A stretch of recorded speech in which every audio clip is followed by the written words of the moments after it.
It's a great pleasure for me to introduce our guest, Elisa Newby.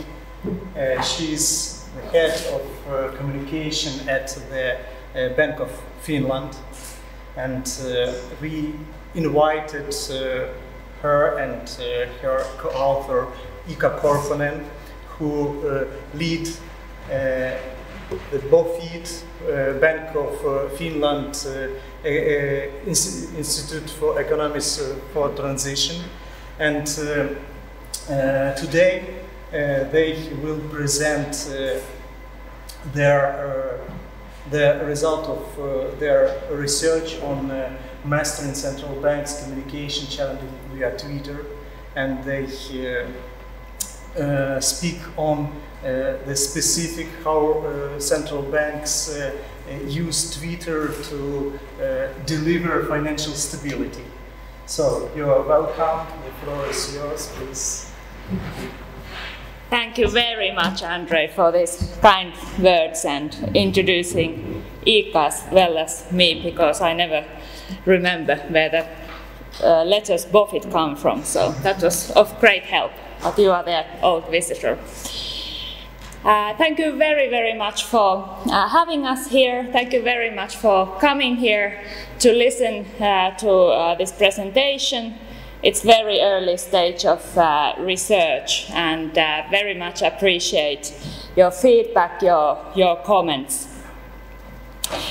So please feel free to stop me anytime if you have any questions or comments, indeed. Indeed, this is basically the first time this paper is now being presented, early results, so I hope we'll be able to also improve the presentation by your comments. Our themes are circulate around the modern central bank communication. I'm actually, as Andre said, I'm acting head of communications. I've been in the job just a bit over 12 months now, but the governor gave me and Iikka an assignment to look into different central banks' communications strategies, and then recommend how our communication strategy at the Bank of Finland could be improved and brought up to date. And as a part of this assignment, this project, we wanted to look into central banks' usage of social media. And what we found out is that there hasn't been very many publications about this topic. So, and as both Iikka and I are very, very active in Twitter, Iikka especially, we wanted to do some analysis related to Twitter. So here we are. So firstly, why to use Twitter, microblogging service. Then what we do is we look into different European central banks' social media policies and practices. When I say European central banks, we also include National Bank of Ukraine into our analysis, Bank of Russia, Bank of Serbia, so not just the Eurosystem central banks. Now when financial stability has become another cornerstone next to monetary policy into central bank tasks, we also wanted to compare communication of financial stability and monetary policy issues. What are our key contributions of this study? So firstly, that we know of, this is the first study that analyzes the European Central Bank different tweeting policies. We heard that there's going to be another paper in maybe 1 year's time, once data has been collected. Again, data collection was a big issue with us as well. It needed more work, cost more than we estimated. So how Twitter is put into play by different European central banks. Some analyses have been done concerning Fed's policies in social media, but nothing about European central banks really. Our approach is pretty exploratory, so we look into different accounts and so on. We document the daily Twitter usage and hope to offer some insights how the banks utilize Twitter. And then, as I mentioned, this special comparative analysis between monetary policy and financial stability related tweets. About central bank communication, I know it's a topic that has already received much attention. Central banks used to be, as we know, pretty poor in communication, pretty quiet, but that all had to change in the 90s when central banks around the world started to adopt inflation target or price stability target as their key objective.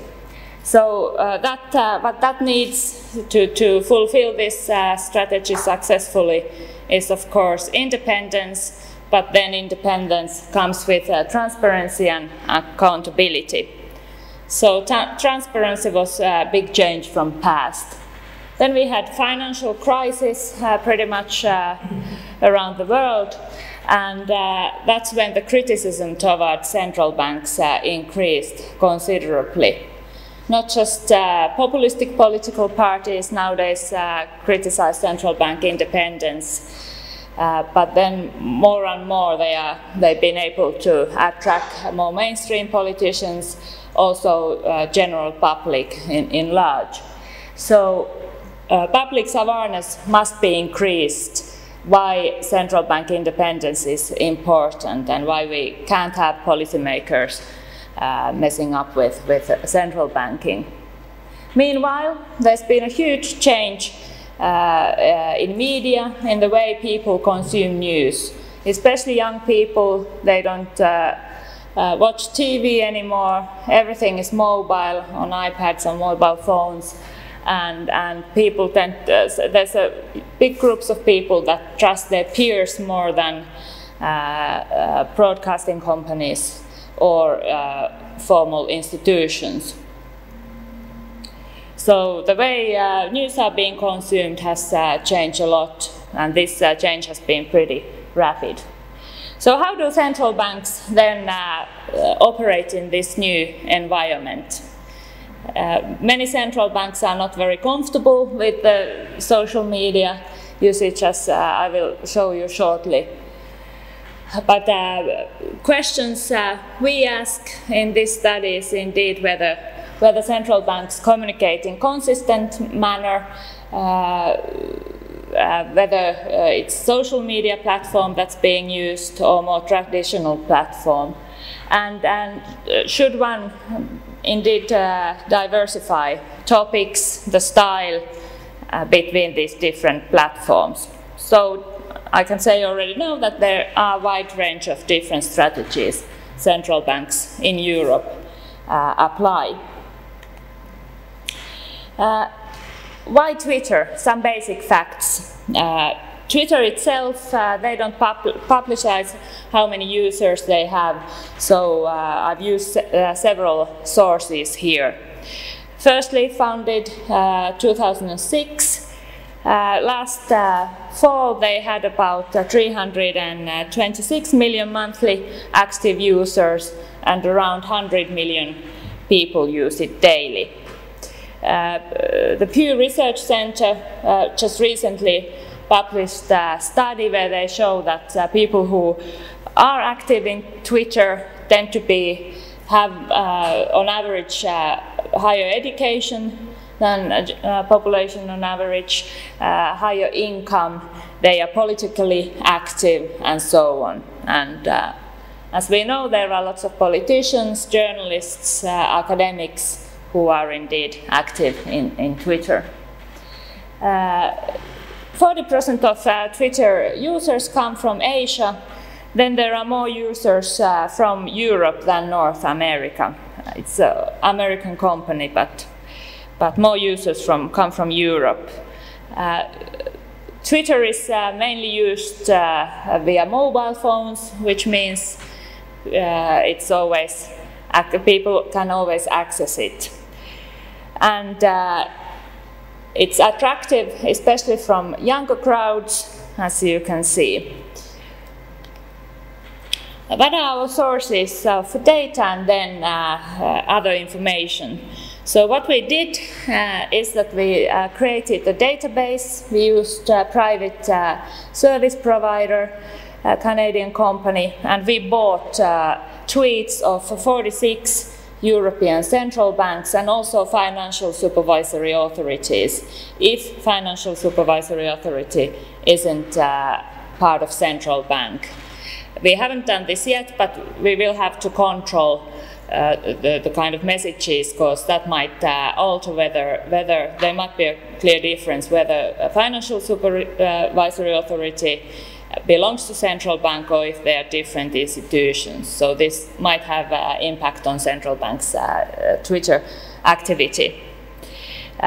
These data sets covers the very first tweet of these institutions until the end of last year. And what we are at the moment discussing with Iikka's research assistant is whether there would be an easy and cheap way to keep this database up to date continuously. So we have close to 200,000 tweets from these institutions, and we've downloaded them to Microsoft-powered BI. I'm also a member of Eurosystem's communications committee. Thus, I circulated a survey amongst my colleagues and then asked them to answer questions related to central banks' Twitter policies, practices, and so on.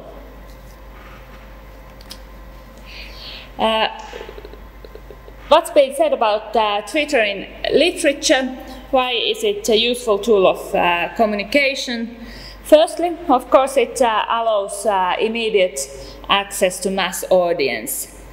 Very much, everyone can have voice in Twitter, and this is a messaging service that doesn't filter the messages, so might be useful for central banks. And then it's a way to bypass traditional media. Again, tweets, if they are very newsworthy, they can, on the other hand, then feed through the traditional media. And that's something that has sometimes happened, for example, from the Bank of Finland's tweets.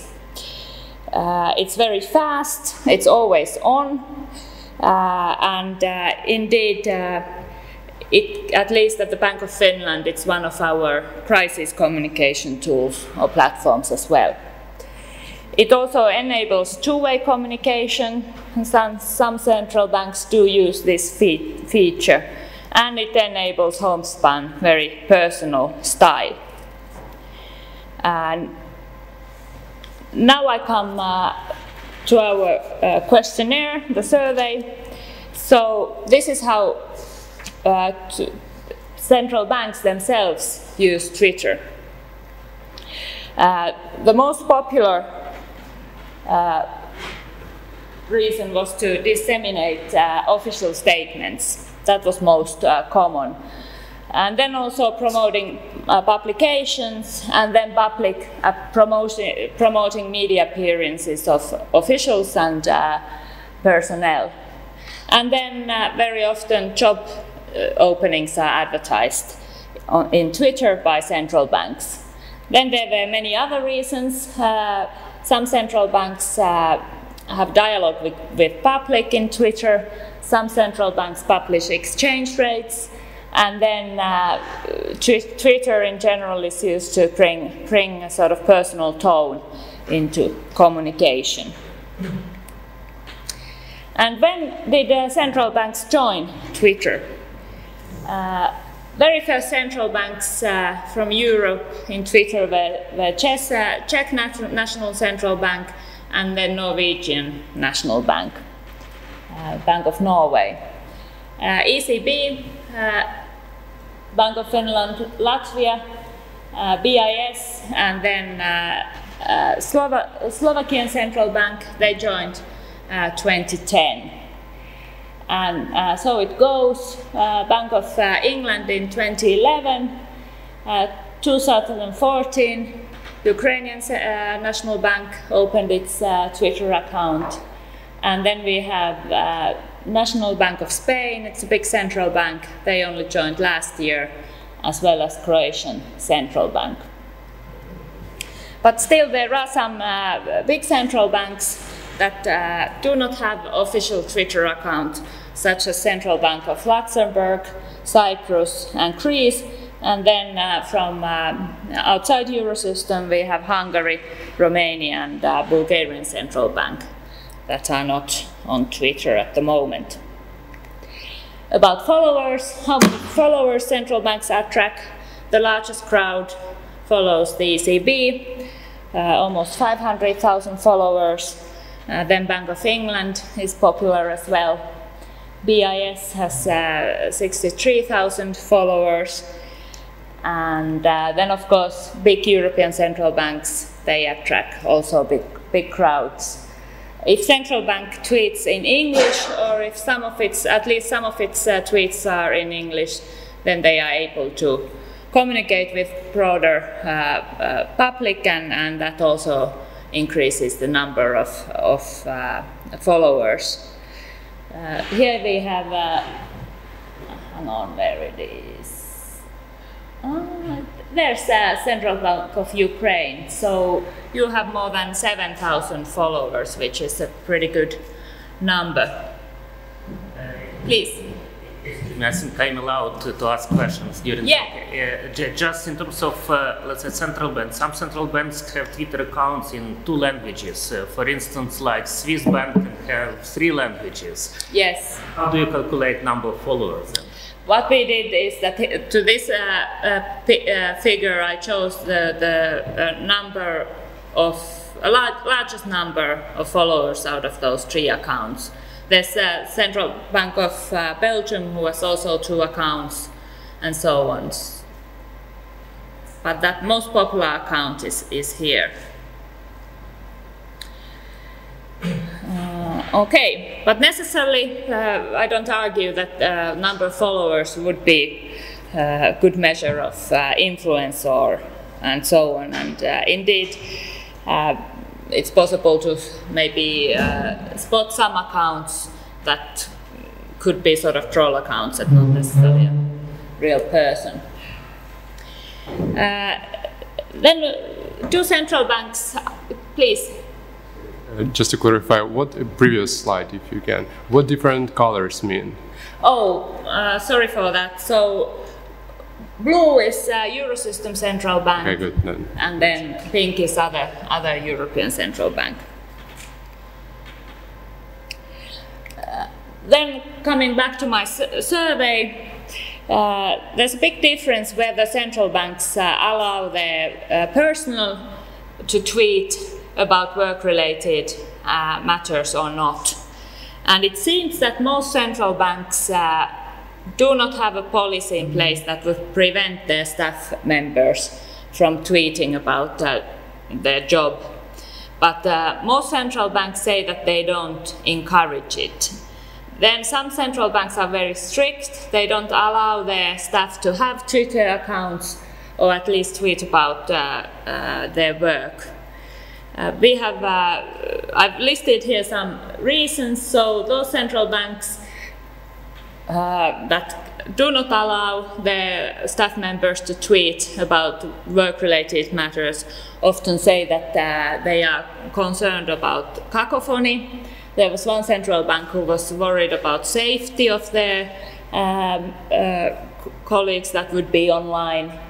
And then many central banks want to centralize communication to press office. Then some central banks say that their staff members have to apply permission to tweet, or then they have different approval systems in place where tweets about job-related matters have to be evaluated by press office. We are very, very liberal at the Bank of Finland. In fact, our governor encourages everybody to open Twitter account and tweet about their job. And what people do is that they tend to advertise their publications, their colleagues' publications, or so on. But we at the Bank of Finland are very liberal. Also, some central banks have policies in place that prevent their board members opening Twitter accounts. Number of tweets per year by central bank varies a lot. This is a picture of Eurosystem central banks, and Bank of Finland was the most active tweeter last year. And then we have ECB, Banque de France, National Bank of Ireland, Latvian Central Bank, Bundesbank, and so on. And you can see here some central banks during the earlier years of Twitter were more active than what they are now. Again, reasons behind this can be pretty idiosyncratic. For example, we hired communications expert who is now charge of our social media accounts, and she's very good, very active in her job, so that's why a number of our tweets went up last year. Then this is a number of tweets by other European central banks. Bank of England is very active, as well as the Czech National Bank, but then National Bank of Ukraine is third. So you've increased the number of tweets quite rapidly last year. Then in general, it seems that central banks are more active in Twitter than financial supervisory authorities. Only Dutch FSA is more active than the central bank, but a rather clear difference between these two institutions in general. Are there any ways to explain why some central banks are more active than others? Again, from literature, we know that politicians' Twitter activity depends on, firstly, general internet usage in that country, whether people have access to online. Then citizens' social media usage, if they have Facebook or Twitter accounts.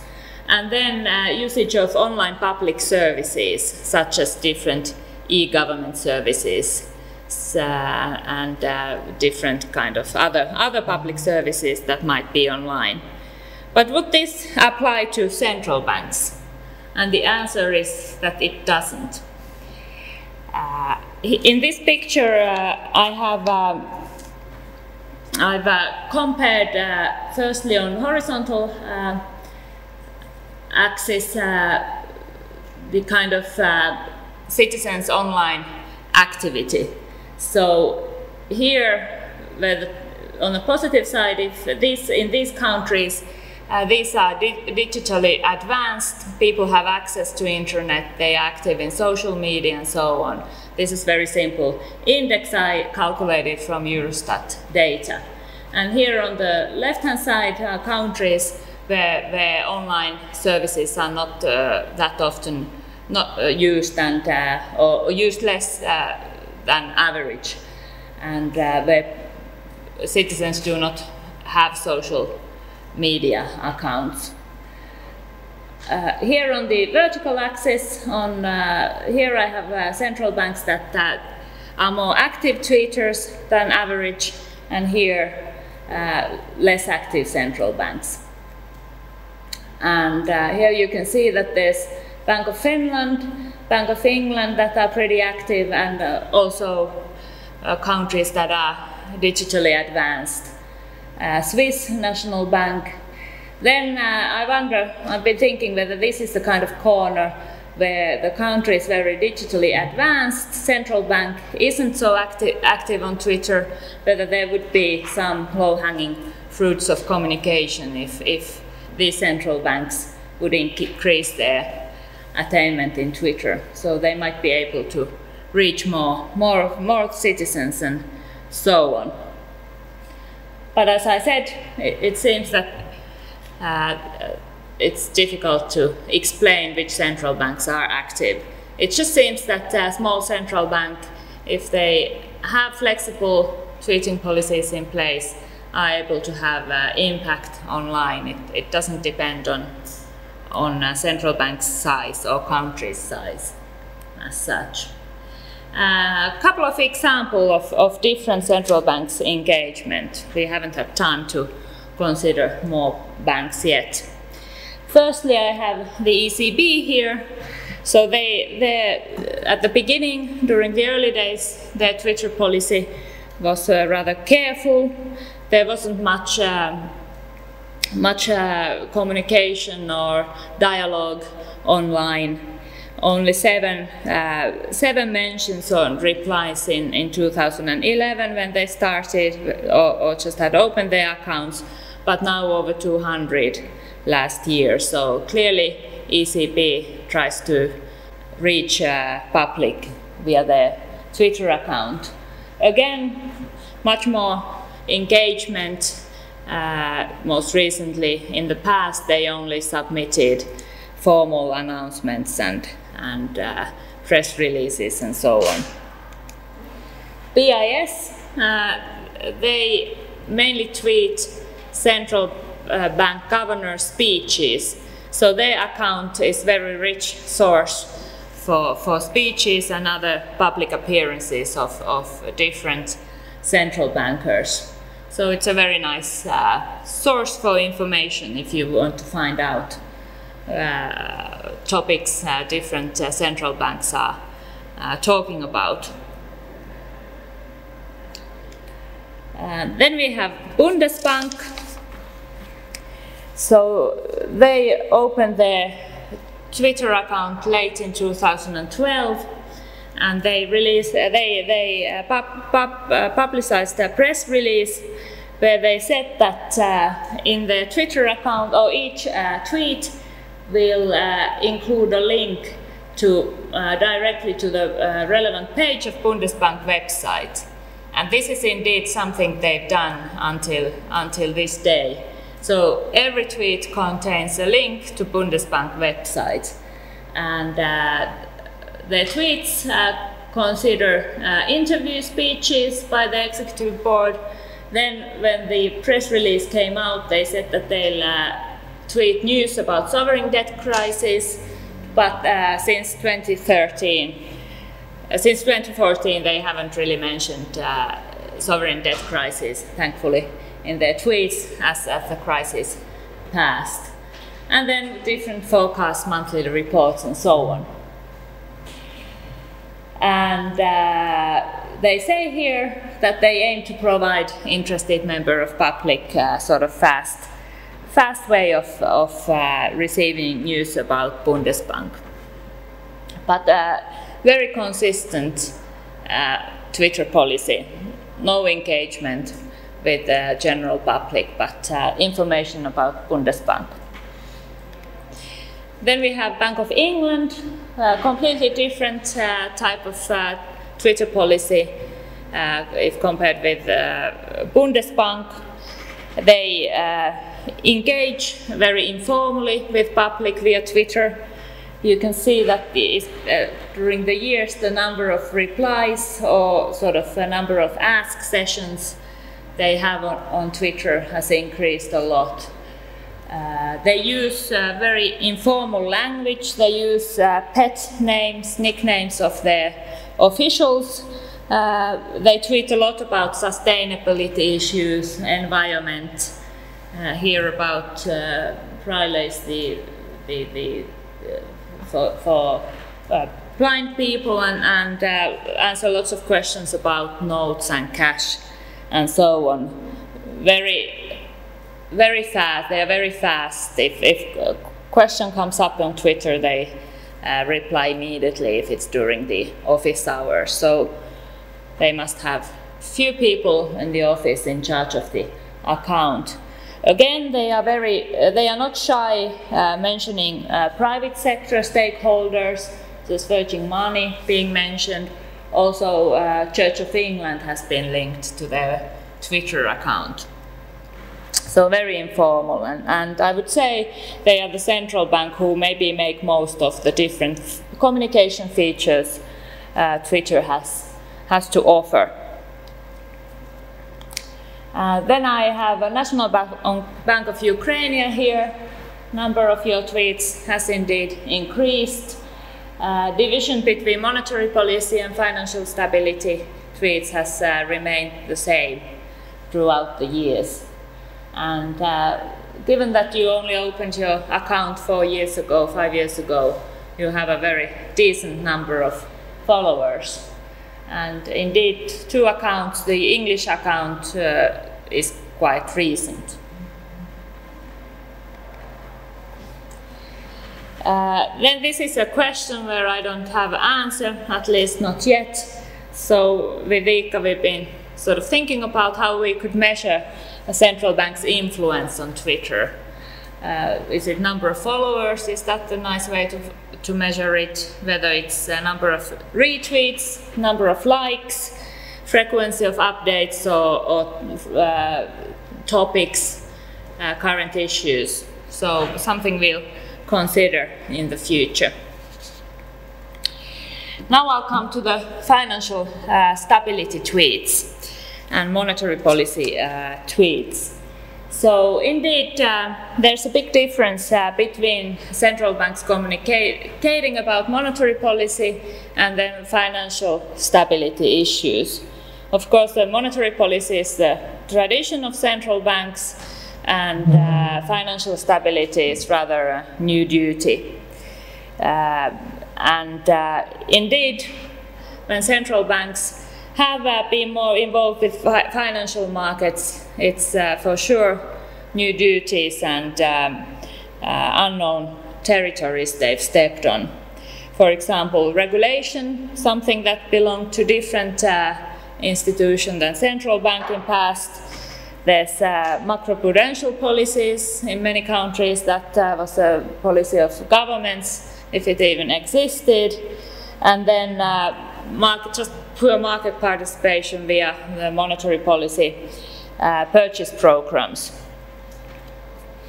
Andy Haldane, also Alan Binder, they've argued that monetary policy communication, that's primarily targeted towards market participants because it's their reaction that mostly matter for inflation and interest rate expectations.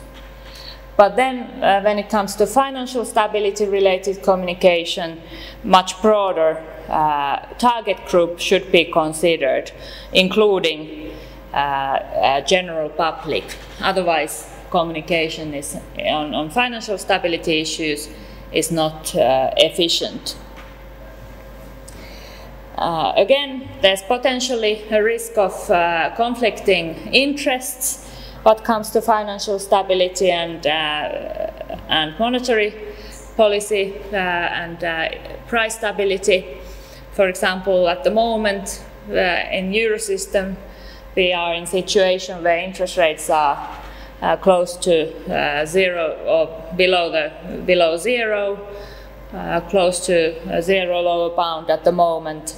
But then this might indeed increase the risk of bubbles and asset price bubbles. House prices are increasing rapidly in some countries. So financial stability could be under threat, and this could be, in some cases, due to very relaxed monetary policy. So very careful communication is needed here. And then there's a difference also what comes to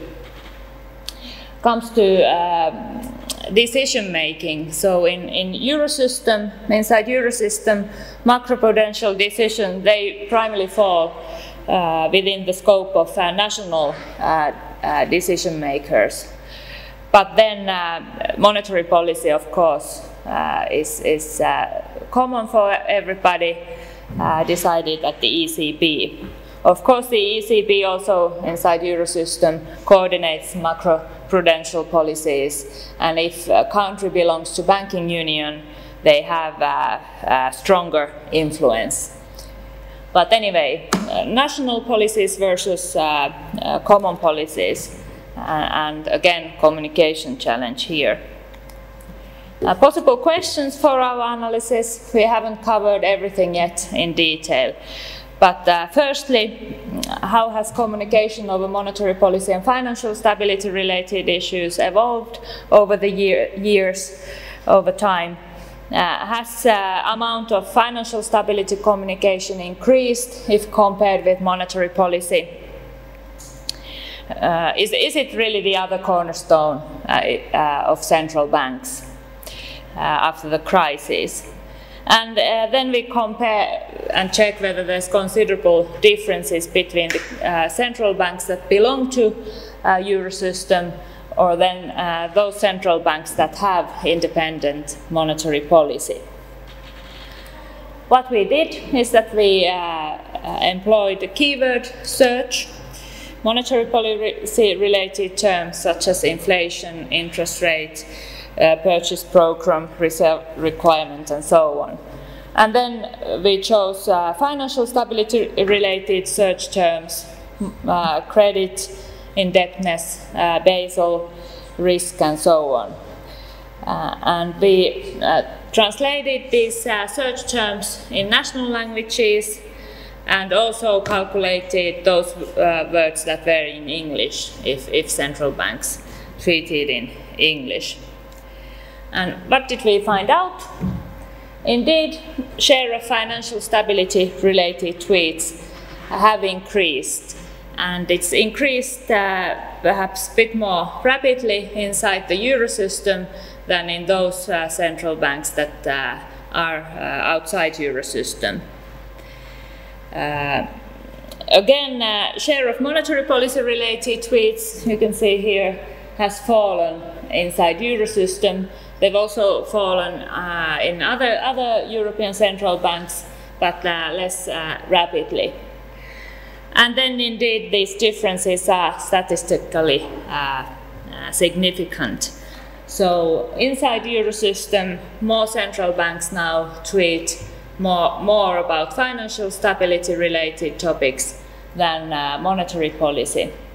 And same applies to other central banks, but there's a big difference, as you can see in these figures. As I said, it's very early research, so in the future what we hope to do is also look into different central bank communication events, decisions, conferences, and so on. It would be useful, as I said at the beginning, to control whether financial supervisory authority is part of the central bank or not. And we have those tweets, just haven't had opportunity to analyze them yet. Then network analysis is very interesting in Twitter. This is Iikka's network taken from Repec and Econ Twitter service. Again, it would be good to know who follows central banks and what's the central bank's influence. Okay, maybe I stop here and thank you, and I'm very happy to hear your feedback or comments.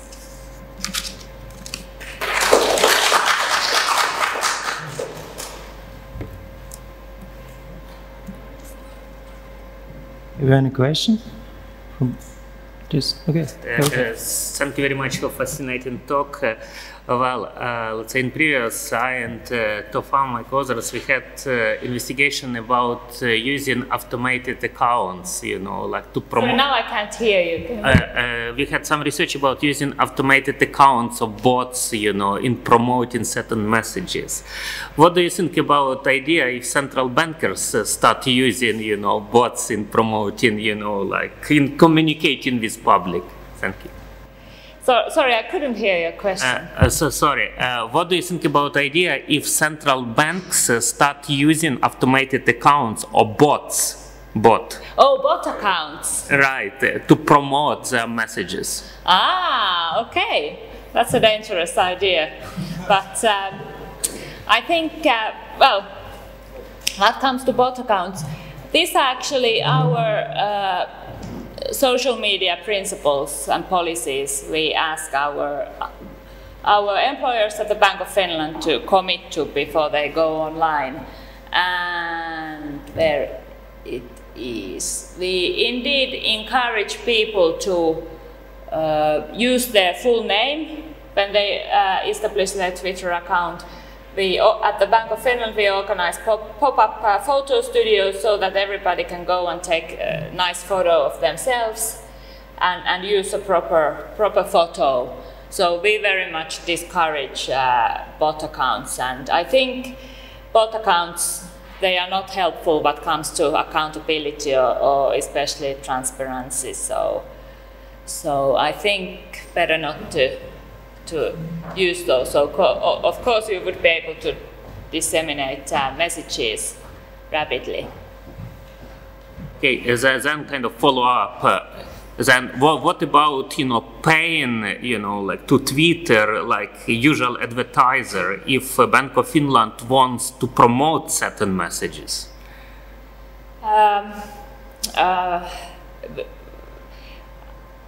We don't. At the Bank of Finland, we don't control the messages of our employers, and we don't read them or approve them. We use Twitter deck so that we can sort of scan through the tweets, but then again, trust is very important here. Good judgment. If I understood correctly, I think it would be perhaps even counterproductive to try to have paid advertisements, say, on monetary policy. Presumably, one could think that, for example, next week there will be the new 100 and 200 euro banknotes will be introduced. I guess one could make a case that it actually is a public service to disseminate that information as far as possible, and then you can use also paid advertisements. But what we do at the Bank of Finland, we do buy advertising space in Facebook, in Twitter. What we tried it. We advertise sort of easy reading summary of our Bank of Finland bulletin. It's our flagship bulletin, and we were able to increase the readership. It costs 30 euros. It's very cheap to advertise in Facebook and Twitter, and it did work. So now when I think about your question a bit longer, actually it's not so outrageous idea.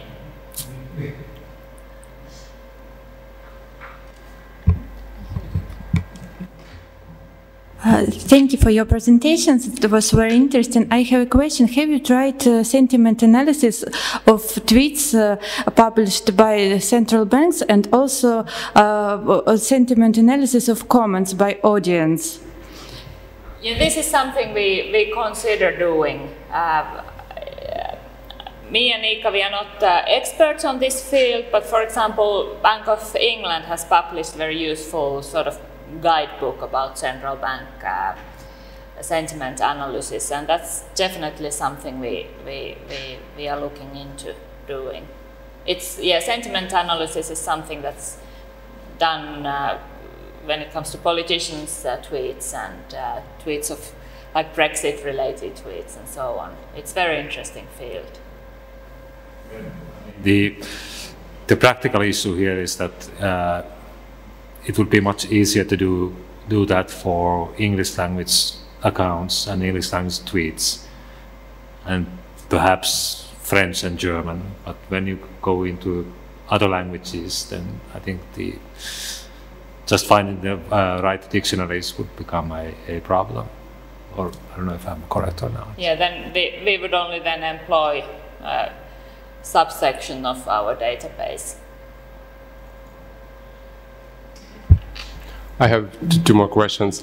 Somewhere on your slides, you said that it's important, that there is an evidence, at least in literature, that it's important to have different audiences for monetary policy messages and financial stability messages. So monetary policy should be more kind of professional experts Yes. audience, and then and financial stability to a broader audience. So do you find something like that, or it's still under investigation? It's definitely still under investigation, but for example, Bank of England has tailored its messages very carefully, and they indeed tweet more about financial stability related issues to broader audience.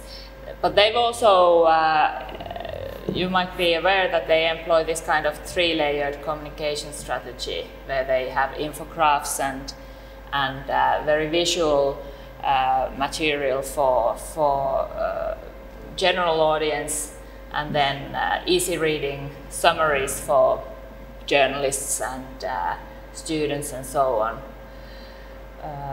But I think to make most of Twitter, it would indeed make sense to tailor financial stability and monetary policy messages, diversify them. Okay, thanks. And my second question, or more comment. So I also know that many online newspapers, they use some type of, widgets or whatever you call it on their websites. So they show messages in Twitter within their kind of news pages. Yes. So that can be actually another channel how the Twitter can transmit to a broader audience. So maybe you can take it into account in the future as well. Yeah, that's a very useful comment, thank you. And this is actually what we have at the Bank of Finland's intranet account and staff's intranet account. So tweets about Bank of Finland and tweets by Bank of Finland staff. Yeah, that's good. Good point. Sorry, I'm very excited, about your talk. Me too. Let's say, have you checked who follows whom? In terms of European central banks, because I quickly checked, Bank of Finland, I think there were like about 800, 900 followers. Among them, obviously, your employers, and then Bank of Romania, Bank of Belgium Bank, Norway, and let's say some others, What about others, What about, like Czechia? Because ECB was not in the list of, latest followers. Okay. Maybe that's something, just to see. And let's say it's not only about following, but in messages, who mentions whom, With this database, we can get retweets and replies, but we can't. We don't have followers in this database, and so this database wouldn't be that useful for network analysis. But that's very easy to extract. If you have username, it's let's say you can easily extract. Right. The only problem, you will not know, let's say, when certain followers started following accounts. Yeah. But as a cross section of accounts, at certain point you can collect everything. I know that our staff members, of course, follow the official account of the Bank of Finland, and Twitter is pretty much a sort of echo chamber. Again, from literature, we know that people tend to follow those party politicians with whom they agree, and they follow their friends and people that are like-minded. On that's actually something we talked about, and then Elisa showed the REPEC. In REPEC, I mean, most professional economists who publish are registered with REPEC, and then subset of them have also link their Twitter account. So you can do some network analysis on that. And presumably you could just plug in the central bank's Twitter accounts there to see what kind of network they would have. But it's only a subsection or subset of professional economists. I mean, it could be useful, but it's not the whole story. But yeah, you're right. I mean, this is something we can, and we have been sort of thinking about various ways of actually doing this. Yeah.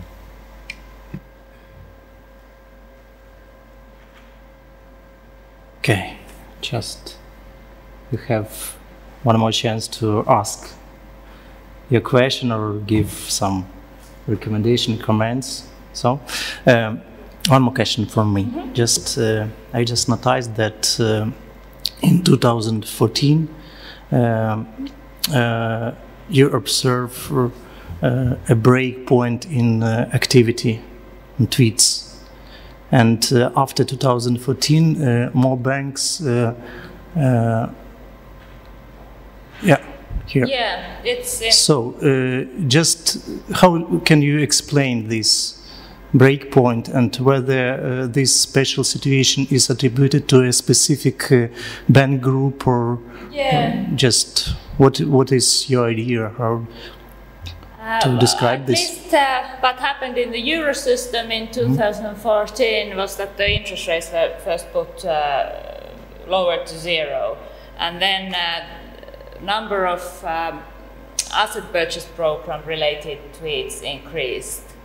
Then here we have, for example, Danish Central Bank, National Bank of Denmark, they stopped tweeting about the results of their monetary policy operations. So that was very kind of standardized tweet that they stopped doing. So these reasons can be pretty all over the place, idiosyncratic. Yeah. So you can see particular relations between number of tweets and particular economic event. I think that's something I've only checked sort of with it's by using eyeball econometrics, but something we should do in future. For example, we looked at Mario Draghi's July speech. Whatever it takes. Whatever it takes speech. And it doesn't show up in central bank's tweets. No. Even though many people, or most people in the field sort of remember that. And even then, people thought that this is something important. It doesn't show up here. But it's only past few years central banks in general have become more relaxed in Twitter and become more interactive. In past early days they only tweeted about exchange rates, about press releases, and no interaction, no creativity. But that has now changed. Great. Okay, thank you for your presentation. So I hope that comments and questions will motivate you to proceed with this research, and that maybe you got a lot of insights for that can improve your research in future. So thank you for coming. Thank you for having me here. Yeah, you're welcome. Pleasure. So, and we hope to see your development in this research, and hope we will have a new opportunity to see your presentation and the final result of this research. So, thank you for all questions. Thank you for great discussion, and good luck. So, see you tomorrow on our annual research conferences. Excellent. So, thank you very much. Thank you.